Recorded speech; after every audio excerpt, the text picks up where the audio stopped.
Hello and welcome. I'm your host, Cherie Best. You are listening to the Just Love Them podcast. Today, I have with me Addy Herman. Addy is an 18-year-old professional athlete and entrepreneur that's based in Massachusetts. She has competed on 4 seasons of NBC's American Ninja Warrior and became the last woman standing on season 14. Last year, she was the runner-up on A&W's Women's Championship, and this year, she became the 2024 A&W Women's Champion. Outside of the show, she competes professionally in worldwide competitions as a sponsored athlete. She holds 2 world champion titles and took first in the first ever World Cup event in 2023, which is a trial for obstacle course racing in the Olympics.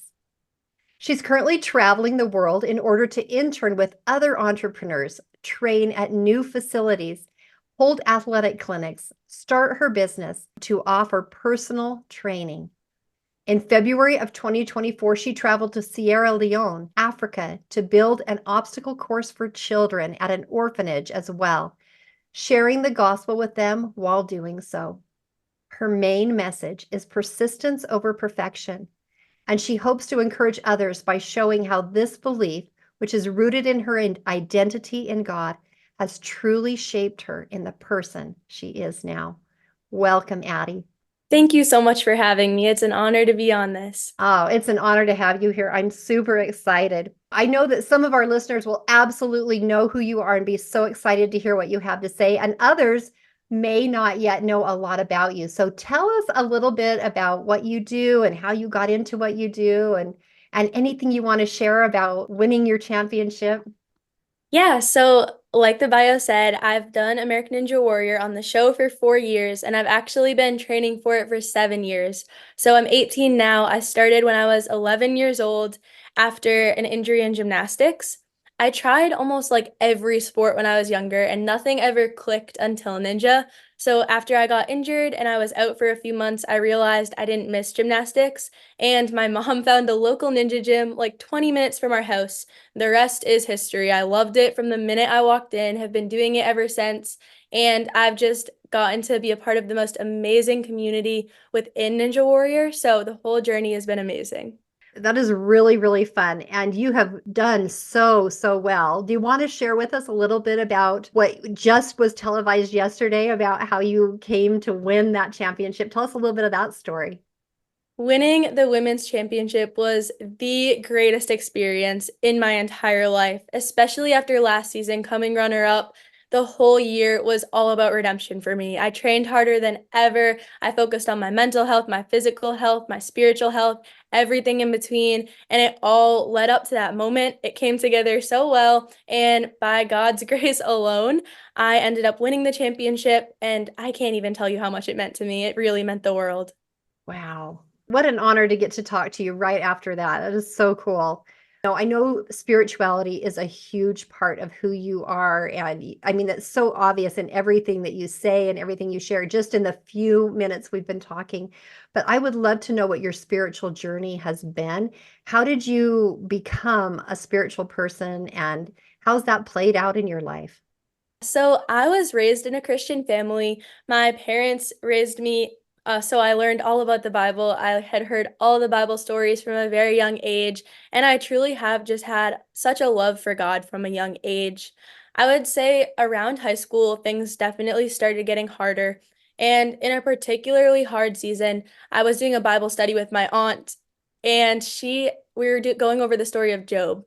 And it really made me question a lot in my life. I just had so many questions for God that I hadn't had before. And I remember her telling me that it was okay to question God. It was okay to question why things were working the way they were, as long as we remember that God does work all things for good. And I do feel like that was a huge turning point in my spiritual journey because I went from hearing about God through stories and learning about him through the people around me to truly feeling like I knew him personally and to having a real relationship with God. So that was one of the biggest turning points in my journey. And then I would say Ninja Warrior has helped shape my spiritual journey in such an amazing way. I would not be where I am as a person or as an athlete without the relationship that I do have with God. Before every single competition, I always rely on His strength, His peace, and I genuinely can't imagine doing the things that I do without that relationship, without that connection. So it truly is the most important thing in my life. That is so beautiful to hear that you have such a strong connection with God. And it sounds like you pretty much have your whole life. And I love that you could identify that point with your aunt about how it all came together for you in a very personal way, that you really internalized it instead of stories. You internalized it, that it meant something in your life and you learned how to apply that. 100%. Yeah. I think as a kid you read a lot about the stories, but when it becomes real is when it feels like God is your father and your friend and someone you can talk to all the time, when prayer isn't just before dinner, but a constant communication throughout the day. So that really did change a lot for me. You're a very unusual and amazing person to have that kind of a relationship with God. I feel like it's such a gift to get to Thank have that. you. Yeah. I know that you probably interact with a lot of people who have very different values than you, are in a very different place spiritually than you. Tell us a little bit about that, if you have any stories about that or anything that you can share about how you show up for those kind of people and how you interact with those kind of people. So, my main goal in athletic competitions, on the show, everything is to be a light for God. Obviously, I want to use the gifts He's given me to the best of my ability. But, like you said, it is a diverse community. And I never, ever want to feel like I'm shoving religion down people's throats, anything like that. So, I truly do just try to focus on being a light, being a good person, having joy, being peaceful about circumstances, praying with competitors before they run, cheering on people. So it really is more about who I try to be than what I try to force. I never ever want to force anything, which I do think has made a big difference. I will say in the show, I've had amazing moments where people who have watched on the show for years, women older than me, have come up to me before I run and been like, "Can I pray with you? Can I just pray for God's peace over you?" Wow. And that was just so encouraging to me to know that I'm not alone in this. And people who've been doing this for years also rely on God's strength. And that's what's gotten them through. That's what's made them the amazing athletes they are. I don't know if you've watched like Michelle Warnke on the show. She is one of the most amazing Christian women I've ever met. And to have her alongside me competing has been amazing as well.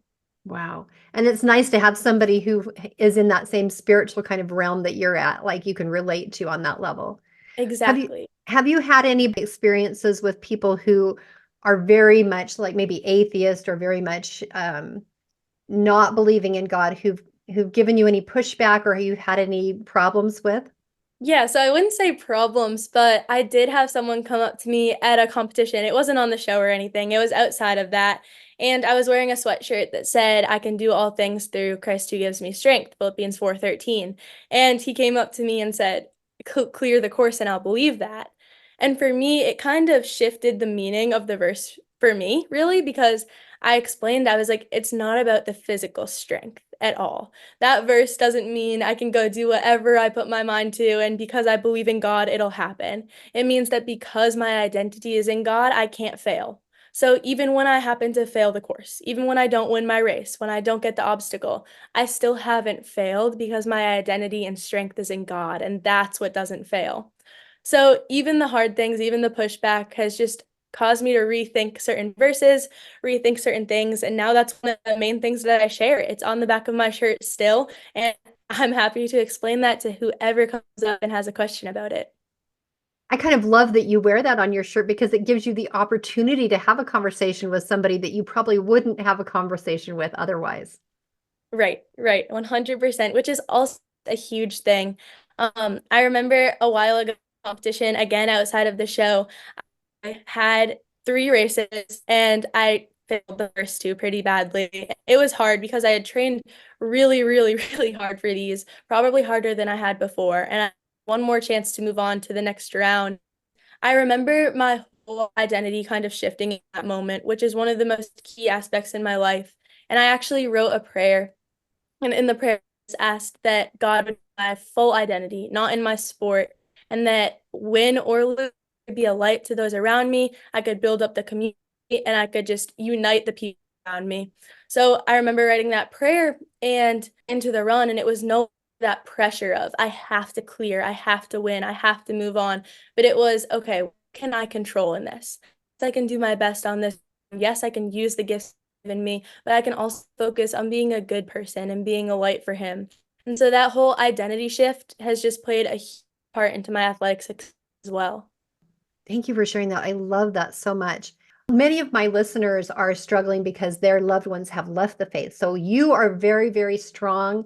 And it's so beautiful to hear how strong you are and your relationship with God. I love it so much.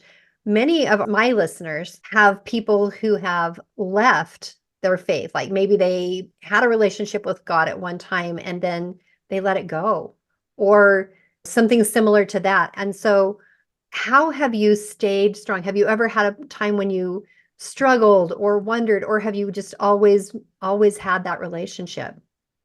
There have definitely been times where I've struggled and where I've doubted. And I think doubt is going to be part of every Christian's walk at some point, some more than others, and some it does cause them to leave the faith. I have people really close to me who have left the faith or started questioning their faith, and it is genuinely just one of the hard things to witness and to be a part of. But I think that when we look at a different way, that's what changed it for me. So instead of focusing on that I was having, that's what came in and said, Addie, it's okay to question God. It's okay to ask him questions. And a lot of people think that they just have to be silent, just accept everything. And they struggle like, why do bad things happen to good people? Why do horrible things happen to Christians? Like that. And look at the story of Job. Job was a faithful man. He loved God. He didn't do anything wrong. It wasn't because of his sin, and yet God tested him. He had everything taken away from him. We are going to go through hard times on this earth. We are going to go through struggles, but usually all of the time that is so come out of it a better person so that we grow spiritually and grow closer to God. I can say for myself, if I hadn't hit some of the lowest points in my life, I wouldn't have as close of a relationship with God. Because when I was at rock bottom is when I realized that God was all I had, but God was all I needed. And that's what changed everything. God is the one who sustains you. Yes, hard things happen. Yes, bad things happen. But if you're looking up, if you have hope in God, you will get through. I think it's a really good point because I think sometimes people who are maybe in that struggle place, they get to the point where they're like, well, if God was there, this wouldn't be happening. Mhm. Or if God was real, he wouldn't allow this to happen to me, or, that sort of thing. And that's not how it is. It's like what you said with Job. Like Job went through so many things. He was such a good, faithful man, but God allowed those things to happen so that he could grow and so that God's purposes could happen. I love that you also brought up that it's okay to question God, because I think also that's another fallacy that people sometimes buy into, is that it's not okay to question God. You just have to accept everything, and then they have so many questions and they don't know why, but they feel like they can't ask. And so I love that you brought up that it is okay to ask questions. I believe he's just like he is our father. Just think about your earthly father. Would you ever feel like you couldn't ever ask him a question of something you didn't understand? Of Right. course not. It's okay to ask questions, and God isn't condemning us when we ask a question. He actually wants us to ask questions so that he can give us answers. Had you never asked, he never would have given you answers that you have now, but you had to ask, didn't you? 100%. And I love what you said about God being a father because it reminds me of this study that I was actually reading about in school one time where they took parents who were about to have their first child and gave them a hypothetical sheet of every bad thing that was going to happen and said, you can cross out whatever you want on this list. Parents who crossed out every bad thing, their kids ended up actually like accomplishing less or not being like not doing as much in the end because they didn't grow from those things. And so I don't remember the experiment exactly, but it was this whole thing that shows you like the hard times and learning how to push through and to persist, which is why I have persistence over perfection. Learning how to persist through those hard times is what makes us who we are. Without those hard times and without the good times, both of them combined, we wouldn't be the people we are. So I do think everything has a reason and God works it all for good in the end. I agree. I agree. And I love your focus, persistence over perfection. And then what you said earlier about being a light for God. How did you come to that? How did you come to decide that that's what you wanted to do? I think a lot of people have faith in themselves, but they keep it to themselves. They don't share it out. They don't feel like they want to put that out there because sometimes it can be scary to do that. Rejection's a thing, right? Nobody wants to feel rejected. How did you come to the point where you decided you were going to be a light for God?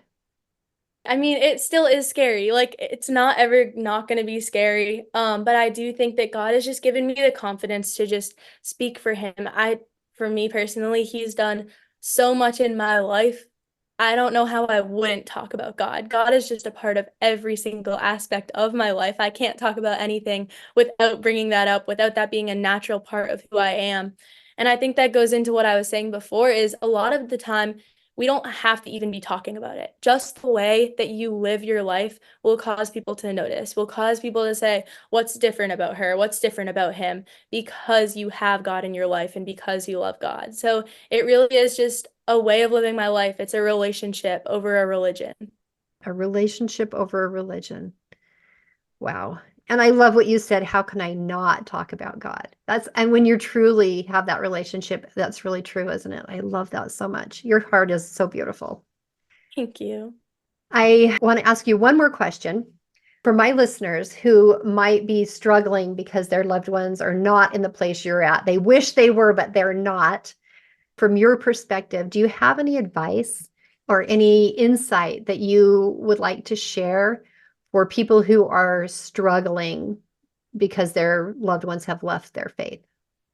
Yeah, I would say a few things. First, literally the name of your podcast, Just Love Them. To know that you're loved by someone, to know that people care about you unconditionally, not conditional love, is one of the biggest things that changes people's hearts.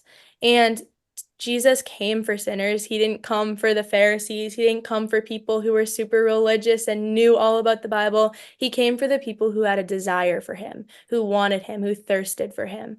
And so I think it's important to never put yourself in your mind in a position that's better than someone. Nobody is better than anybody else. I'm not better than anybody because I have this belief or this view. Nobody's better than me because they have another belief. We're all equal and we all want to be loved. And so I do think that that's the main thing, love and then hope. My favorite verse ever is Romans 8:28, which says, God works all things for good for those who love him.